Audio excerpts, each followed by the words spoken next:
Welcome to an install video focusing on some Yak Power lights and power for my kayak and some BerleyPro accessories. We'll start with the controller unit.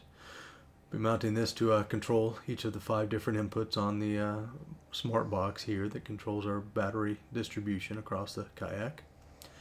Going to be going with the blue lights in the floorboard of the kayak, kind of light it up and not mess with your night vision. This is the first battery connection. I'm going to be using this temporarily, and then I'm going to switch to the FPV when those batteries do come in. I've got several of these USB connectors to charge devices, etc.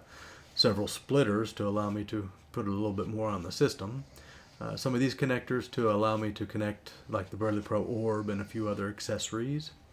Going to go with the green LED strips on the outside, back and front, to give a little bit of light around the boat. And then several connectors to allow for some power, several different types of power around the boat, whenever needed. And then I'm going to use the Hobie bucket here to actually mount the control.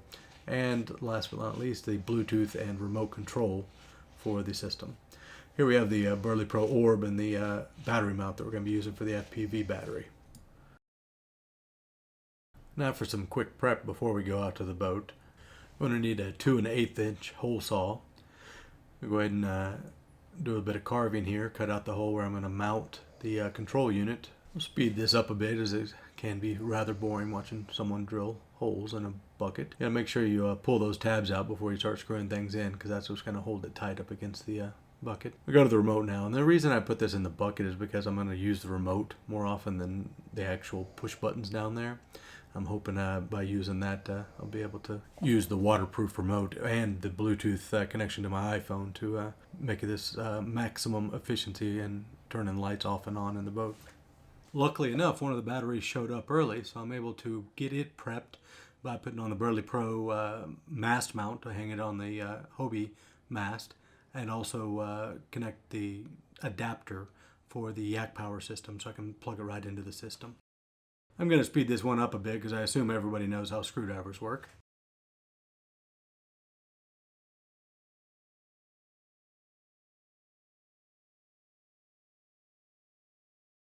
Next we have the simple plug and play adapter to convert FPV's power output into the SAE needed for the Yak Power system.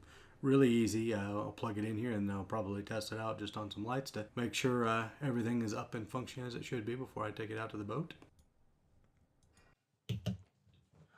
Moving on to the winter kayak storage facility, I'm going to try to put the control relays on with Velcro. Hopefully that will hold and it will keep me from having to drill any more holes in the boat. I'll speed this up a bit because it's fairly boring watching me put Velcro onto a box. It fits really well right here by the battery mounts. I'm going to mount the batteries onto the mast pole here that's underneath the deck. It should work fairly well for what I'm trying to do here, and it actually puts it right about in the middle of the boat, making it easier to wire everything from the front to the back of the boat.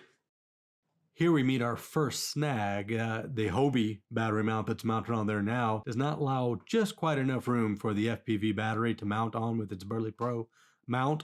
So I'm going to have to remove the Hobie battery pack because I wasn't going to use it anyway, but I was hoping to use it as a redundant power source. Okay, we're going to go to part 2 next, and that's where we're going to actually do the button light installs, the power port install, the Berley Pro Orb install, and then basically wiring everything up, making it clean, making it all tightly fit, and getting everything completed.